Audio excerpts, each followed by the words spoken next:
So please help me welcome Robert Grillo. I'm going to guess that most of you are familiar with all of the good reasons and arguments for a plant-based diet and lifestyle, or what we often call a vegan diet and lifestyle. We're aware of the advantages, the health advantages, and the environmental advantages, and of course, the reduction of suffering to non-human animals and also to certain human groups that are vulnerable to our food choices. And yet the vast majority of us continue to consume animal products. And this question, why people continue to do so when they could easily make other choices, is a question that vexes many of us.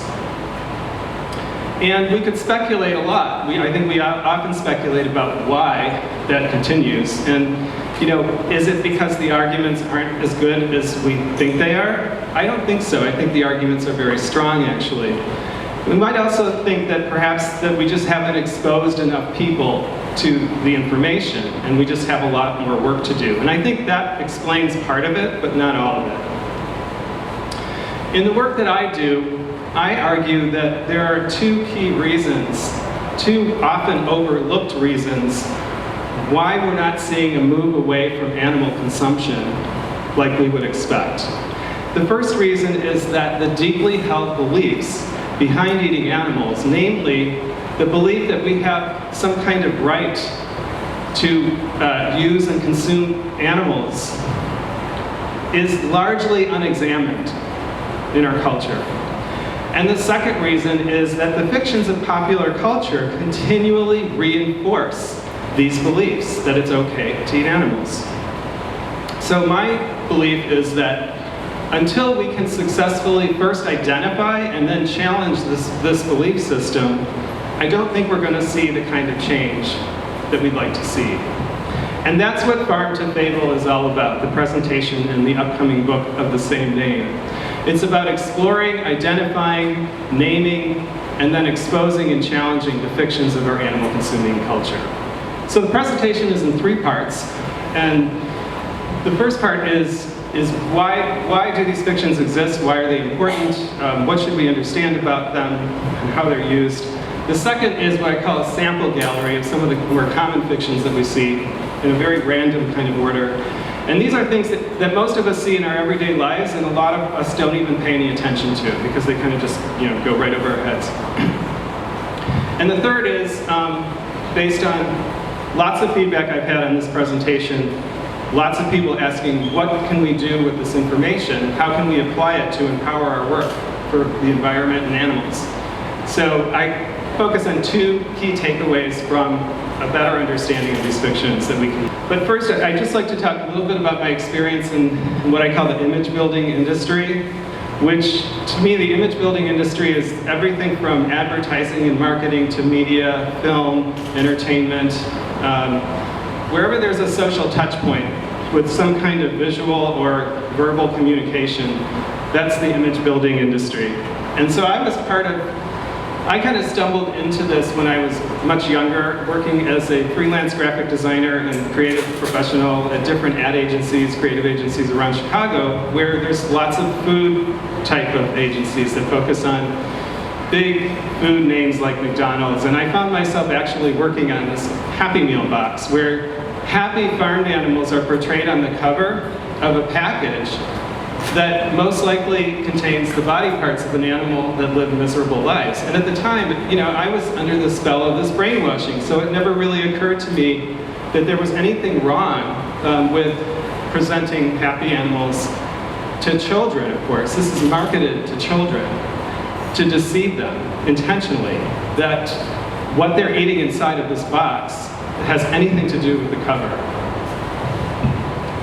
And then I had a wake-up call. In 2009, I very compulsively, without any planning, adopted these three little chicks who became known as Danita, Black Danita, Doris, the redhead, and Ricardo, the little white chick. So I raised them into adulthood, and they just became really wonderful companions that, no different from the kind of relationships that we have with our cats and dogs, essentially no difference at all. And this was a wake-up call for me because for so long, since birth, I had believed that these animals were somehow different and that this kind of relationship wasn't possible. And so everything that I was taught was pretty much wrong. And it was so striking to me that we could be taught so incorrectly about the true nature of these birds and other farm animals that I felt compelled to have to do something. And that's when I started Free From Harm in 2009. So it all starts when we're very young. And there's a certain ritual in our culture of passing from childhood to adulthood. And part of that rite of passage is to not care, or to lose your caring for these particular animals, the turkeys, cows, chickens, and pigs. It's okay to care about all the other animals, you just don't have to worry about these 4. So what I realized in the work that I've been doing very early on is that our culture conditions us to ignore the most important daily decisions that we make and their consequences. So just to put that into perspective, consider the fact that 99.7% of all the animals that are exploited by humans are exploited for food. And roughly the rest of them, the other maybe 0.3%, are all the other animals that are used for testing and for entertainment and education, in hunting and in circuses and clothing and accessories and all that, just a mere fraction. So another question that vexed me through this process, and it still does, is how can this conditioning work so well on so many of us and for so long? And I looked for lots of different answers, and I looked for popular culture examples, and also I looked at academic and scholarly examples, explanations for why this is so. But in popular culture, I found a film that I thought was very central to this question, The Matrix. Not sure how many of you know The Matrix, but in The Matrix, the main character, the protagonist, is given an ultimatum to either take the red or blue pill. And the red pill represents truth, and the blue pill represents fiction. So he decides to take the red pill because he wants to be a part of the solution to what's happening to humans in this science fiction film. And today, this theme of The Matrix really translates very well to what we're talking about, because we, for the most part, we take the blue pill as a culture, as a society. We take the blue pill because it serves 2 very important functions. The first function of taking the blue pill is it tells us what we want to hear and shows us what we want to see. In other words, branding tries to study what we're interested in, what we really want to see and fantasize about. And then it comes up with these clever, creative executions that it presents back at us to reinforce what we already believe. The second function that taking the blue pill serves is that it advances the agenda of the animal exploitation industries by presenting animals as willing participants in whatever it is that we'd like to do with them. So behind The Matrix and so many other examples is storytelling. Storytelling is how we're persuaded, how we're made to believe in certain things that we hold on to very, very strongly. And it's the most powerful form of persuasion since ancient times. Even when oral storytelling, and there was no language, written language, oral storytelling was passed down from generation to generation and embedded these fictions to make children interested in certain ideas that people thought were important. And some storytelling is really focused on controlling people, and as a form of power. And we know, brute force as the most obvious form of power. We all kind of recognize that very clearly. But there's a second form of power that is much more subtle, just as powerful, but much more subtle, and it goes over most of our heads. And that's the power that's used through propagating ideas, or what we have come to call propaganda. Now, in exploring this idea of propaganda, I came across a great thinker named Antonio Gramsci, who was a social change theorist and political strategist who was imprisoned by Mussolini. He grew up in Italy during fascist Italy, and Mussolini saw him as the biggest threat to fascism. So he imprisoned him. And while he was in prison, he wasn't languishing in a prison cell. He was writing thousands of pages of manuscript, which would become his, some of the most important work on the subject. And for our purposes, one idea that he introduced is cultural hegemony, which he defines as the domination and manipulation of a society's norms, habits, customs, values, beliefs, by using propaganda to promote the dominant class's worldview. In other words, the ruling class has the normal view that we should all have. He also demonstrated in many, many beautiful ways how propaganda is an essential tool for controlling the public in fascism and other totalitarian regimes. And then in more recent times, we have Noam Chomsky, and in his seminal work, Manufacturing Consent, he's quoted as saying, propaganda is to democracy what the bludgeon is to a totalitarian state. Now, in Gramsci's time, an example of propaganda there were many, but just to give one example, would be what they call the euthanasia, or mercy killing program, where for the international press, they went to the Thierinstadt concentration camp, where it was mostly children, and they cleaned it up, and they dressed them well, and they had them singing, patriotic songs to the press. This was a side of the reality they wanted the world to see, when of course we knew, later that what was really happening was they were going to their deaths. And there's a striking similarity today in the way animal agriculture uses humane washing to present, feel-good fictions and stories, and showing us images that make us feel good about eating animal products, when the reality is that these animals are going to their deaths violently, and their lives are drastically cut short in their adolescence or infancy even, so that they can be turned into profitable commodities.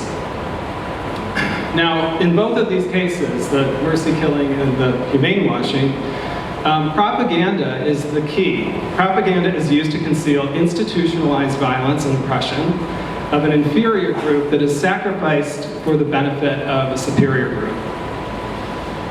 And we might wonder why, well, what's being protected? What assets are being protected by billions of dollars being spent to give us this kind of view of animals? Well, I'll give you 3 statistics that are kind of telling. The first is that the US meat industry is worth $154 billion, 800 million annually, approximately.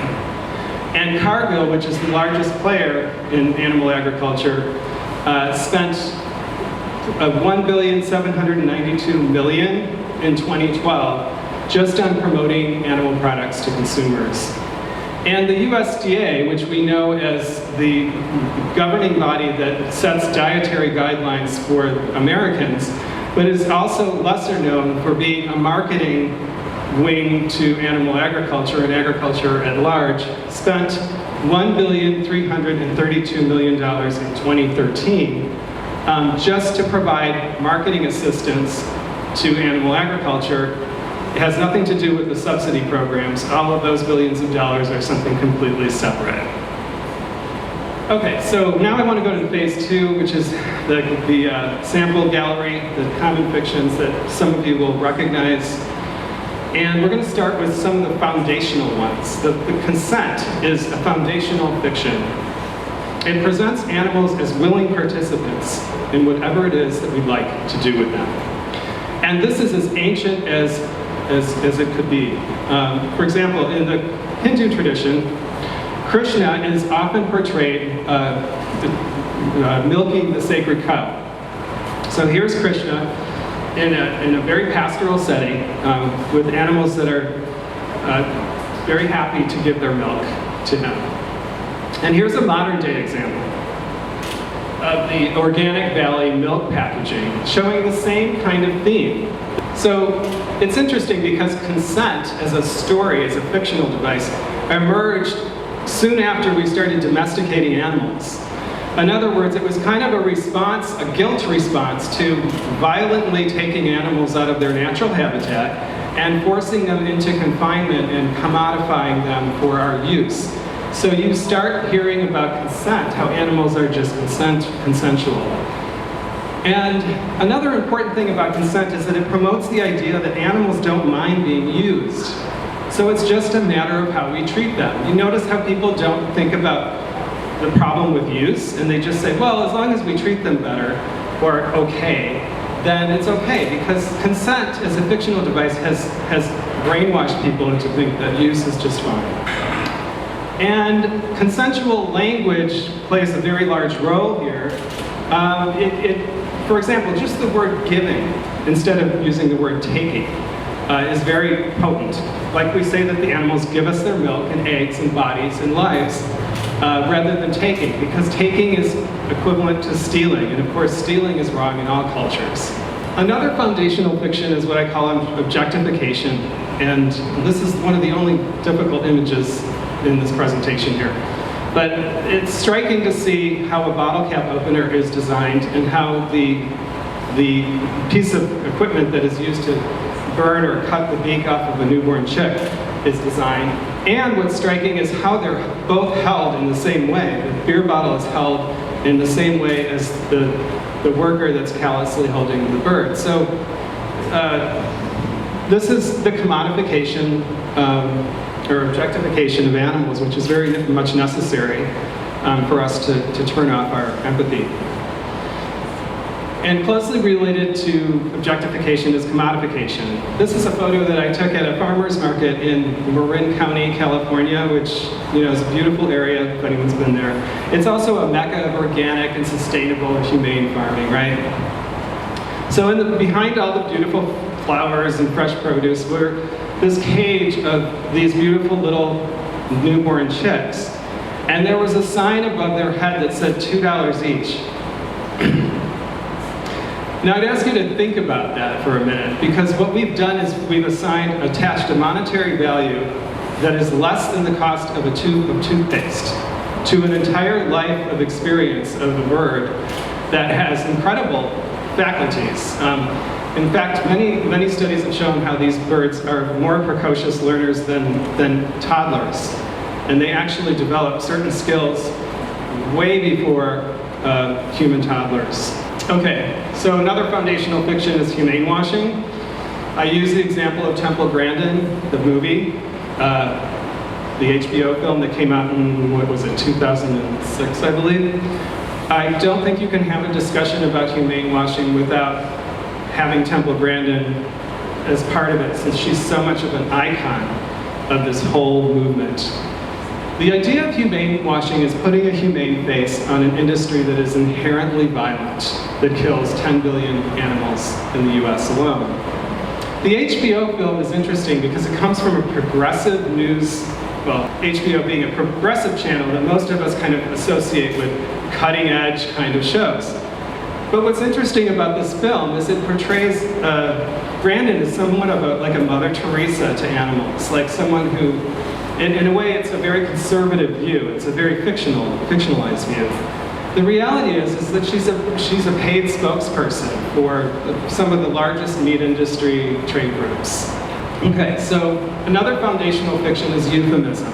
We use words, nice words, to describe horrible practices, like artificial insemination is a word that sounds pretty benign, right? Like human mothers, women go to have artificial insemination electively because they want to have children and they can't do it on their own. But when you translate that to animal agriculture, it's this horrible practice of forcing an arm up a cow's rectum and shooting a semen gun into her vagina, and doing this repeatedly throughout her life until she becomes pregnant. And so euphemism is another key way we mislead people. Naturalism, I'm using this Got Milk ad to show just how manipulative this ad shows, how drinking milk is just as natural as breastfeeding your babies, okay? But the fact is, beyond this ridiculous portrayal of milk, the fact is that even the calves that are born to the dairy cows are weaned off of their mother's milk at a year, and they move on to solid food, but we're told that we should be drinking this into adulthood. And of course, we're the only species that drinks the baby formula of another animal, even though the idea of drinking our own mother's milk or human breast milk would appear to be disgusting, which just proves the fact that this is a cultural indoctrination. It has nothing to do with critical thinking. And Invisibility is another fiction that I think Melanie Joy, social psychologist Melanie Joy, made popular. This idea that we keep animals, conveniently hidden from view. And, while we see lots of people on an everyday basis or see them on TV or in person, we don't see too many farm animals, even though there's 32 farm animals for every person at any given time in the US. And if we do see farm animals, they're often portrayed as anonymous, like in this Ben & Jerry's ad, where animals are nameless, faceless, generic, and they lack any kind of, individual characteristics.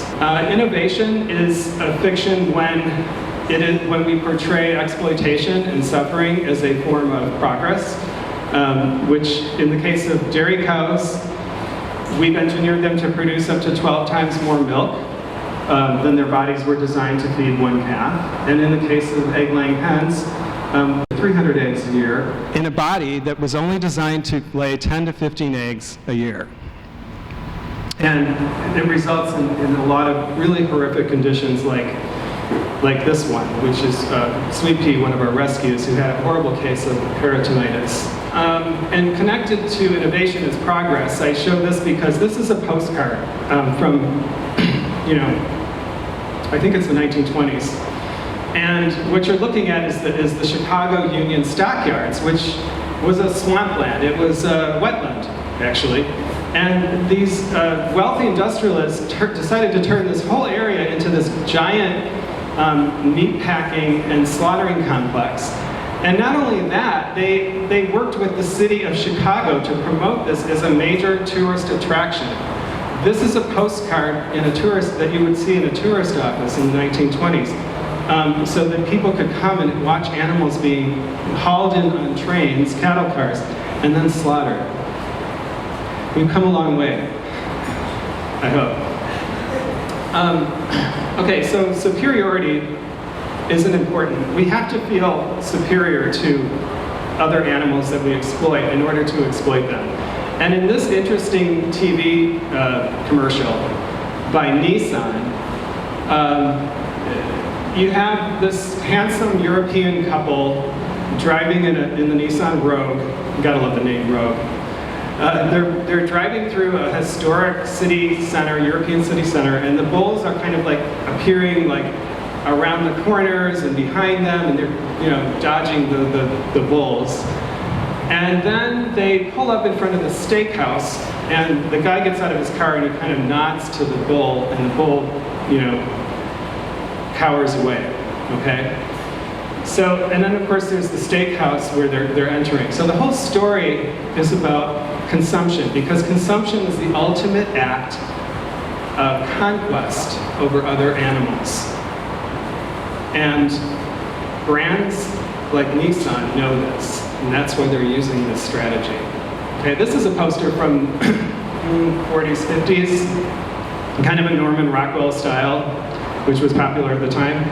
And so after World War II, the agriculture was hurting really bad. And so the government, USDA, teams up with the dairy and meat industries to try to really use propaganda to get people to associate strength and solidarity and the melting pot idea with drinking cow's milk, as in this case.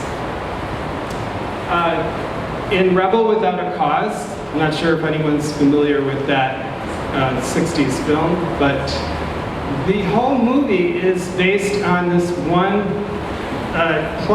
main plot theme, which is James Dean, who plays the protagonist, is being taunted by his classmates. If he doesn't play this dangerous game by running his car off a cliff, or the chicken run game, he's going to be taunted as a chicken. And so he does it because he doesn't want to be stigmatized as a chicken. So we use animal words and names as an insult to insult people. And of course, this makes it easier for us to then justify eating them, either consciously or unconsciously. Wasting, this is a portrait of a woman in Portland who has a butcher shop. And what she did is she teaches classes, but she brought in a high school group to show them how to butcher and prepare a pig. And the New York Times decided to cover it in a very elaborate, stylized way, which you can see, if you look at this photo, you can see how it's styled after the Norman Rockwell painting of the turkey dinner, that famous painting of his with the turkey dinner and everyone sitting around it. There's lots of visual cues to Norman Rockwell here. So the idea of wasting, or I should say wasting, becomes a fiction when we claim that it's okay to eat animals as long as we eat all of their body parts. And the Smithsonian did a cover story on chickens about 4 or 5 years ago. And the title was How the Chicken Conquered the World. So we glamorize animal agriculture and the domestication of animals as part of our tradition and culture and history and evolution. In this particular ad, this is an ad for an antibiotic product for dairy cows, which helps them produce more milk. And the ad headline reads, "If she can't stay pregnant, what else will she do?" So imagine translating this message in other contexts. It would be completely unacceptable, right, to talk about women that way. But it's okay to talk about females of other species in disparaging and misogynistic ways.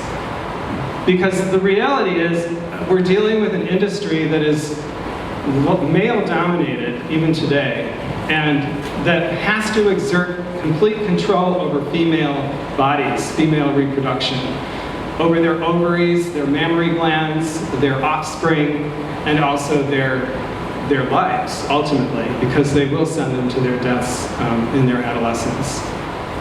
And so connected to that is masculinity. And I chose this Rocky still from the film because to me it's an ultimate expression of this kind of perception of masculinity in our culture that begets eating animals. And here you have Rocky, punching, using an animal corpse, a hanging animal corpse, as a punching bag. So with this kind of idea of masculinity, eating animals feeds our ego, and it makes us feel more confident and powerful and in control. This is an ad for Poultry Seasoning, and it's an example of how branding sexualizes animals to make them appear more consumable. This is a photo that I took in my neighborhood in Chicago, where a new pork BBQ restaurant opened up. And it's a good example of how we trivialize animals and turn them into a laughingstock. Because if we can laugh at them, then we don't need to take their interests seriously. And this is a campaign that Whole Foods came out with a few years ago called We Are Earthlings. And this is a beautiful portrayal of the Good Shepherd, like a modern day Good Shepherd, like a Christ-like figure. And it serves to kind of almost deify animal husbandry and the tradition of animal husbandry, which of course is a euphemism in itself. When we go to the Whole Foods and other stores, we see lots of different kinds of eggs now. We can choose from cage-free, pasture-raised. Whenever you see a marketing slogan used like this, what it's doing is it's trying to divert our attention on one specific problem to the exclusion of every other issue, all the other complex problems that are associated with exploiting animals and the way they suffer because of it. So while getting chickens out of cages, birds that never even belonged in cages to begin with, is certainly a step forward. It by no means solves the problem. Everybody is familiar with the Real logo. It's been around for over 40 years. And what the Real logo has done so incredibly successfully is that it has us believing that animal products are real and all other alternatives are just fakes, not worthy of being considered in the same class as animal products. But what's really ironic about that, of course, that we know because we know the reality behind this, is the whole process of breeding, raising, and slaughtering animals is about as unreal and unnatural today as it could ever be. And this is my last example. I know it's kind of a difficult image. But here you have a farm in Berkeley, California called Urban Adama, which is an otherwise very progressive organization trying to promote sustainability. Very noble cause.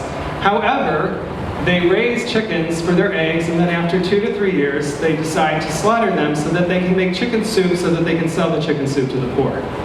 So they're saying, well, what we're doing is noble because we're feeding the poor. But of course, that's a false dilemma. We know that, right? Because they could easily feed the poor their vegetables and other grains and things that they raise. But anyway, there's this very popular notion today that if we become witnesses of what we eat and what happens to animals, that we somehow become more courageous and conscious and aware, and that this somehow absolves us of any moral consideration for animals. It's a fiction. Okay, last part, this is a short part, but because lots of people ask, well, what do I do with this information? I've decided to focus on 2 key takeaways, and if anyone's interested in more about this, the book has a lot more about this in it. So what emerges organically from a better understanding of these fictions about animal consumption? And the first one is that beliefs drive behavior. This is why brands spend billions of dollars every year to appeal to our beliefs. And it's a strategy that has proven incredibly successful because year after year they continue to spend these incredible dollars. It's working really well.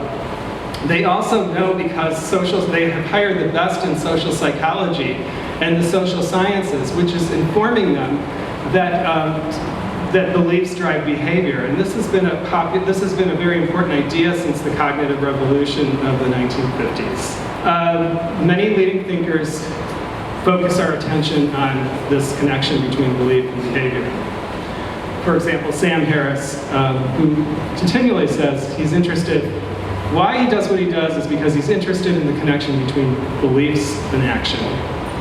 And leadership expert Simon Sinek, in his acclaimed TED Talk, How Great Leaders Inspire Action,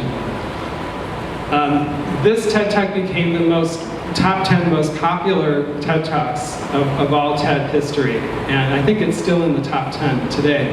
But there's a mantra that Sinek repeats in this presentation, which is people don't buy what you do, they buy why you do it. And he shows how he uses examples like Apple and the Wright brothers and Martin Luther King Jr. to show how they all became highly successful change leaders by focusing on the why. In other words, there's 2 ways I could approach you. I could approach you with the what. Like, let's say I'm a hunger relief organization. And my what statement would be, we are a hunger relief organization that saves 10,000 lives a year.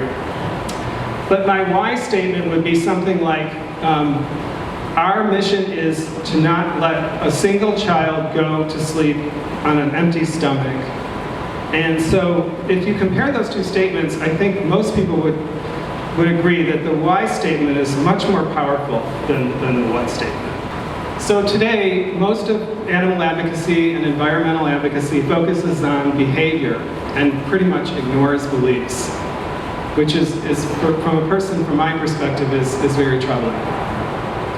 And most people in this kind of style of advocacy are dismissive of any serious consideration of beliefs and ideas, and when you bring them up, they refer to it as dogma, or you're just being dogmatic. Instead, they advocate things like baby steps and meatless Mondays and things like that, which presents an illusion that behavior is divorced from belief, that there's no source, that it just exists in a vacuum.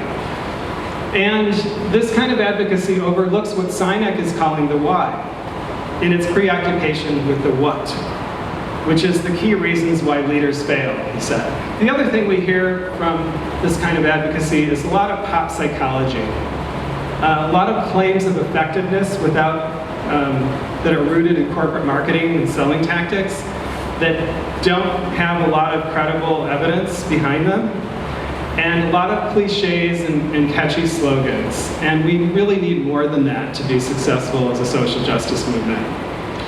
I kind of liken this to how I look at Western medicine, and someone told me this was unfair. So I'm not generalizing because I'm not saying all Western medicine, but I can't help thinking about Western medicine, how it treats symptoms. And it kind of ignores the causes and the prevention that we could be using to cure diseases.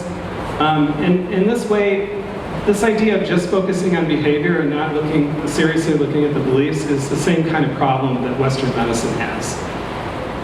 Okay, so the second and last takeaway from a better understanding of the fictions of animal consumption is that truth matters.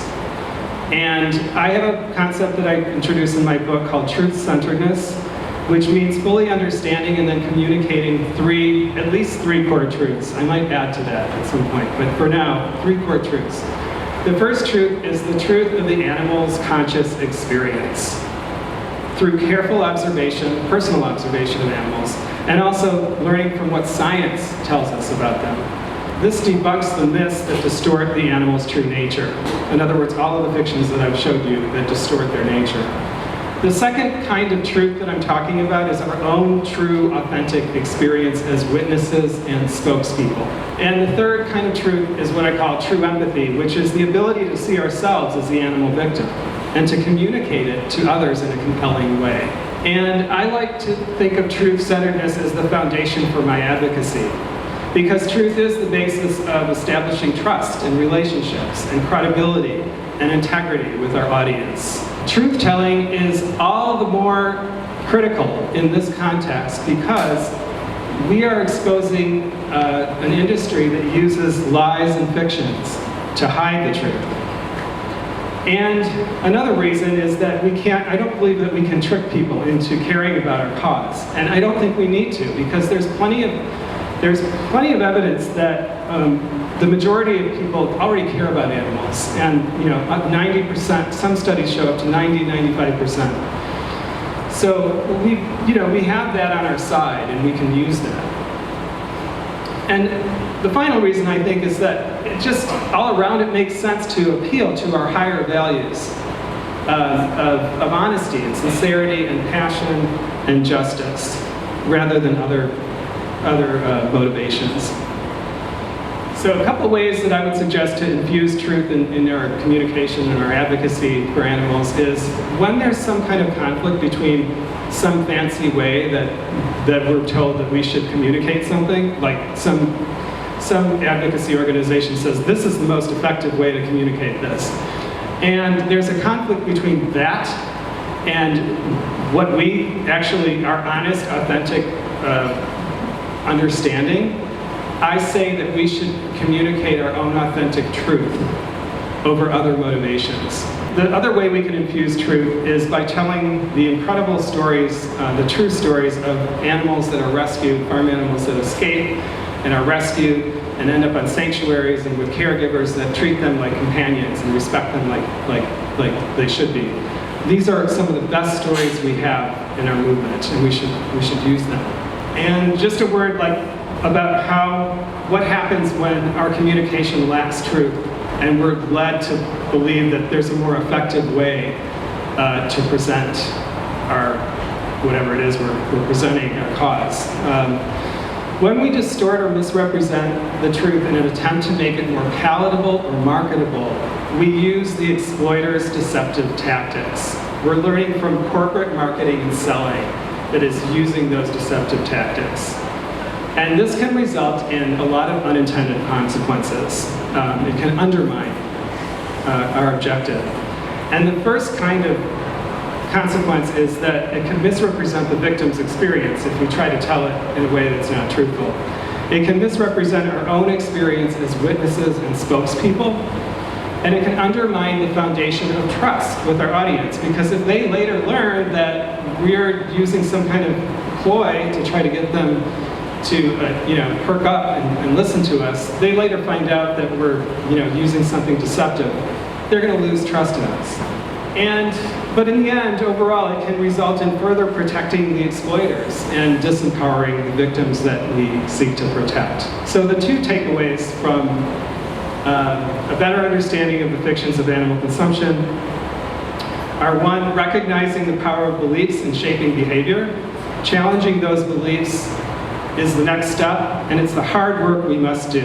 We can't just tell people that they should try this food and that food. We have to engage with them in honest discussion. And the second is that truth is our most powerful tool against the fictions that perpetuate and keep animals exploited. So, thank you very much.